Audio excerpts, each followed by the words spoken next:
Hello, ladies, and welcome to the October session of reflection, letting go, releasing. Last month was about awakening, about becoming present. Today's topic is going to be about the workbook that I've created for you called From Challenge to Change. So if you have not downloaded this workbook already, go ahead and click the link below. You know, this going from challenge to change is getting out of our comfort zone, right? That's why I called it a challenge. Not that it needs to be hard, although many of us might describe change in that way. Why? Why does changing a habit or thought or a way of being or a way of doing, why does it feel challenging when we're changing? That's today's topic. I hope you're ready for it. So let's get started. Okay, ladies, so welcome back to this month's session of From Challenge to Change.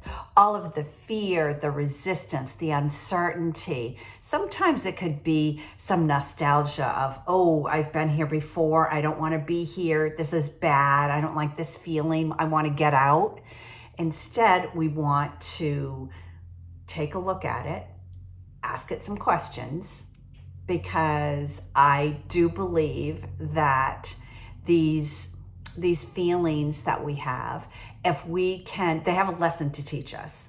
There's something that we have given our power away to. Generally, it's somebody that we have given our power away to. So it's time to take back the reins, work through some forgiveness, not only for that instance, that event or events, but to then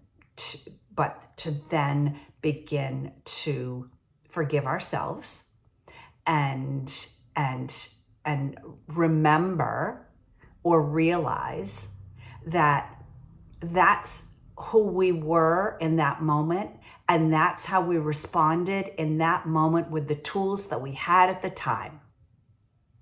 Simple. Right? Well, it sounds simple. It's really a challenge. So we responded in that event, in that happening, in that conversation with the tools that we had at the time. That's it. Now we have been able to, honestly, we've been thinking about this happening for ever. Now it's time to really say, okay, why are you showing up? Why do you keep showing up? What's the lesson I need to learn? And how can I forgive myself to move forward and take the lesson and let that be the change? Lead with that as the change. Because change feels hard because our brain loves safety.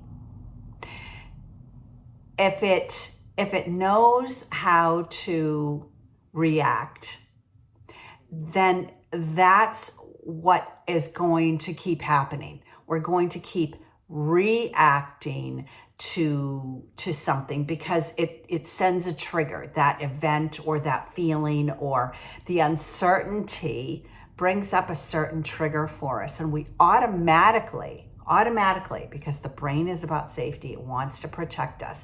That's what it's there for.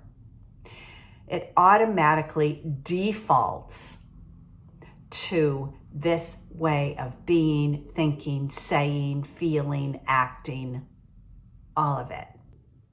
How do we get to feel safe? How can we, with this uncertainty, this feeling of anxiety, being uncomfortable, how can we get to the feeling of being safe? Is by understanding that this way of behavior, this way of thinking, this way of being is actually an older version of us. It's an older version of us. We've just gotten lazy. We've just gotten lazy. Like, for me, that's so comforting. It's also where the challenge is, because I haven't worked this muscle of change for so long in this particular thought that I keep remunerating on. And I now have to learn how to work this muscle again. That's what this is all about. That's why this is a challenge, because it's no different than working out for the first time and getting sore and then stopping because you're so sore and you can't go back to it for a couple of days or a month or whatever because you've hurt yourself. The same thing is happening in our brain. Is the brain is comfortable where it is.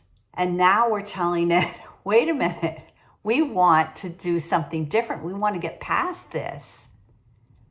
How do we do that? How can we turn this reaction that we want differently? How do we turn this into a lesson? I'm not saying you have to turn it into a positive thought. I'm just saying turn it into a lesson that you can use going forward. But for some people, that's really difficult, and I recognize that. But if we are going to recognize that that was a certain version of us, that was a version of us from years ago. It's not who I am right now, nor does it need to be. We want to release that. We want to untie that knot. And you might think of it as a knot because it's going to show up someplace, right? It's going to show up as a knot between your shoulders. I just got a massage the other day and he was like, "What are you holding on to?" Okay, well, it might be time to take a look at that. Maybe you go and get a massage this month so that you can take a look at where this tightness is in your body that you could work on releasing this month, and what that emotional trigger is that sets that off. I mean, you could try that. Okay, so moving from thinking about change as a challenge, what if we looked at the challenge as the catalyst for change? So if we stuck a word in there of using the challenge that we are feeling in growth, in risk, and doing something different. What if we looked at that challenge as the catalyst for us to change?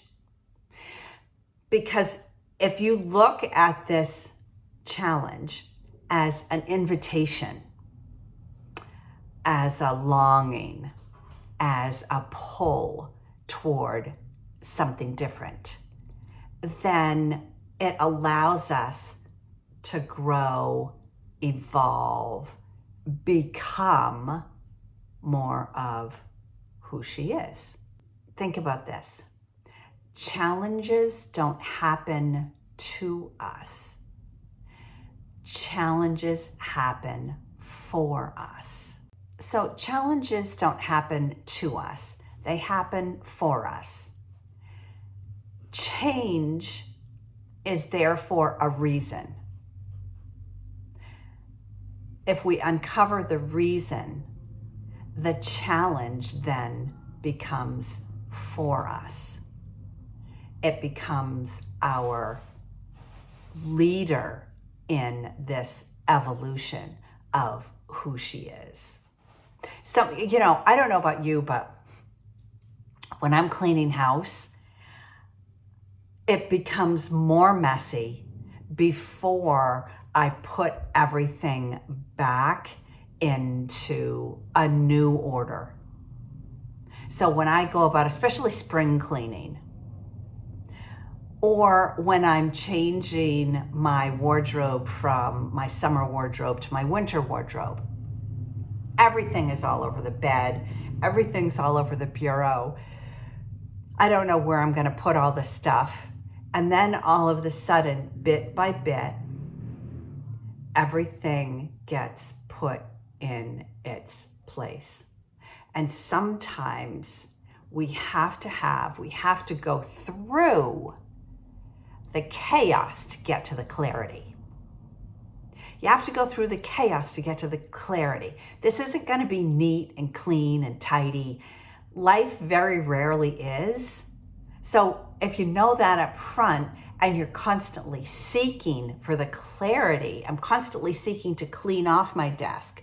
I'm constantly seeking to tidy up my drawers. I'm constantly seeking to do that. No different than this. No different than cleaning up these 6 inches. 6 inches. This is how big your brain is. You got 6 inches to tidy up and get it all cleaned up. Are you ready? I know I am. Okay, so in the workbook of From Challenge to Change, I go, the first page, first of all, is a couple of questions. There's 3 questions here of my biggest insight from last month. So my biggest insight into my awakening, or of my biggest insight of me asking myself, who is she?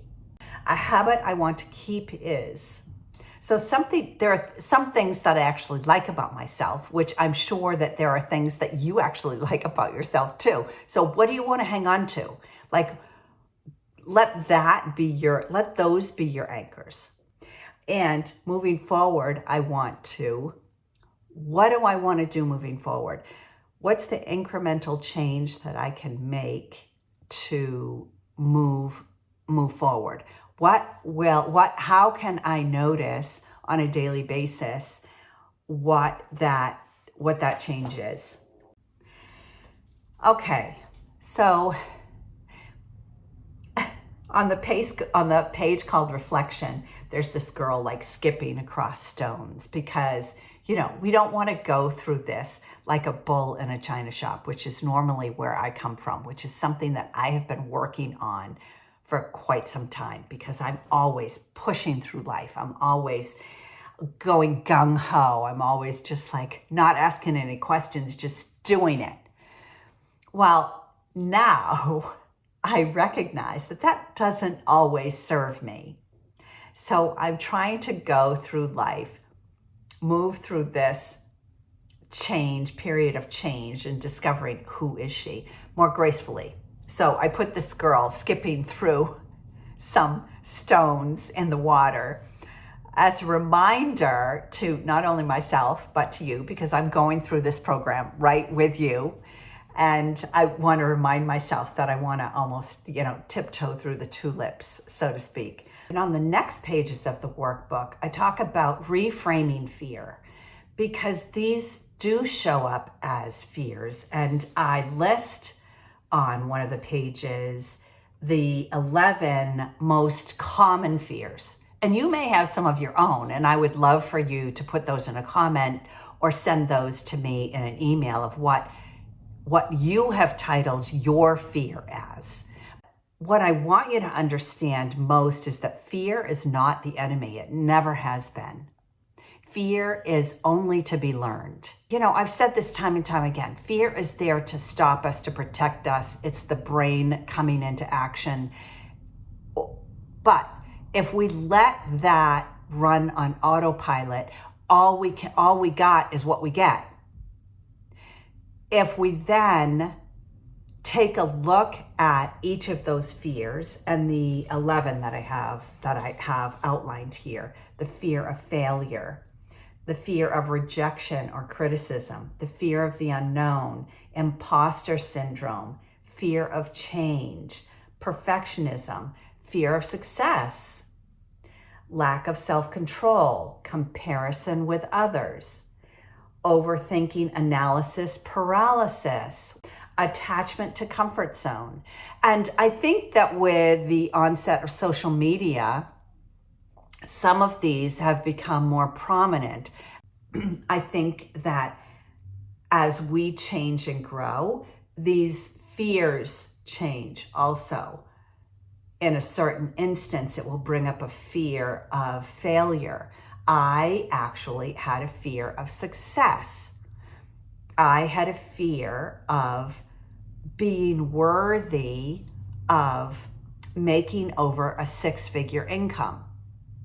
And on the last page, I think I've shown you my outcome of the exercise that I'm asking you to do this month, where I looked at what after listing all of the things that were coming up for me about fear or change or the challenge in change, as I dug through it all, what was coming up for me was that in my family, the women were stay-at-home. My mom was a stay-at-home mom.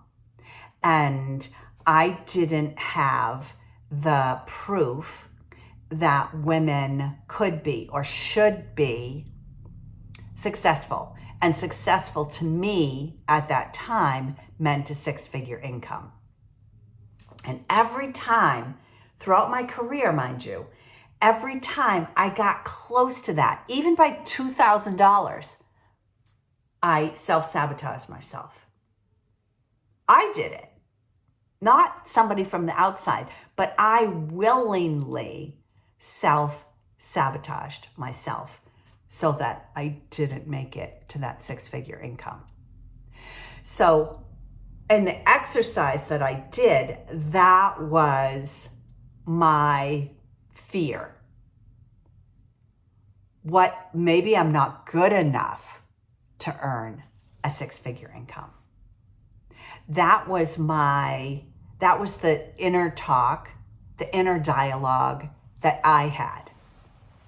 But what if then I had to ask myself the question, what if I weren't afraid of making a six-figure income? What would I do differently? That's your question. What if you weren't afraid? Pick one fear. On the following pages, there's a page to list all of your negative reoccurring thoughts. Because generally, when we're trying something new, there's going to be a thought is going to come up. This, you're not enough. You did this. Don't you remember when you were 10, you did this, so now you're not deserving of this when you're 50. Seriously, that's how we think. The brain is about safety. Once you list all your negative reoccurring thoughts, because you'll recognize them once you start. And you can come back to this because this isn't a one and done thing. List those negative reoccurring thoughts, and then on the next page, list the emotions that those thoughts bring up, because we've got to recognize the emotion where it sits in the body before we can do anything about it. I want you to take a look at, I called it sending love to your shadows. Like, we have to recognize that these negative reoccurring thoughts or these fears, whatever that fear is for you, is there for a reason. And we need to send it some love so that we can learn the lesson. We need to talk to it and say, why are you keep showing up? What is the lesson that I need to learn? Show me the lesson. So this exercise, some of you have done this exercise with me before. This is taking it a little deeper. But this exercise may seem silly, stupid, childish. I don't care what you think about it. I'm just asking you to let go of whatever preconceived thoughts that you have about this exercise and just allow. So in the heart, put one fear that you want to let go of. And I don't mean list, I want to let go of the fear of failure. That's not what I want you to put inside. I want you to put inside the fear if you have a feeling that you fear failure, what is failure to you? What is failure? It's going to be different for each of us. And put it inside the heart. That's all I want you to do. And I want you to recognize that you're putting some love toward that fear. Some love. Because the fear has a lesson. And that's why it's in a heart. It's inside the love. It is surrounded by love. For some, I'm going to suggest that you just sit with that, because that's going to be difficult enough. It take a day or two for you to get comfortable with this fear being inside a heart. Maybe you're okay with it being inside the heart and you think it's funny and you want to see what comes up next. So the next is to then, on the outside of the heart, begin to write each and every lesson that this fear has taught you. Because there's some gold here. We just haven't looked at it in that way. We just look at this fear and we put up our wall and we stop. And we think that stopping is what we're supposed to do. And if you write outside the heart all of the things that this fear has taught you. So, as I mentioned earlier, when I first did this exercise, oh my goodness, years ago, when I was still living in America, this is how important this exercise was to me, and that's why I wanted to share it with you. When I put inside the heart that my fear was that I wasn't worthy enough of making a six-figure income because I was a woman, I had to begin to take a look at the lives that have been affected in a positive way by me using my voice. I had to take a look at what this fear, the lie, I had to look at the lie that I was telling myself, because when I look at other women that are financially successful, they were no better than me. And so I had to list all of these things of what I was bringing to the world, where my light was. After I started drawing flowers around the edges of my heart. And then the final part of the heart exercise, or what I call reframing fear, is to start coloring in the heart so that that fear disappears. It's gone. You no longer have to think about that, because what's left then is a heart with all this amazing words that you wrote of the person, the woman that you are. You are. You are all of her. You are her. All of those beautiful words that you wrote about yourself on the outside of this image, that's who you are. So let me leave you with this affirmation. I trust the process of becoming. I release what was. I release what was.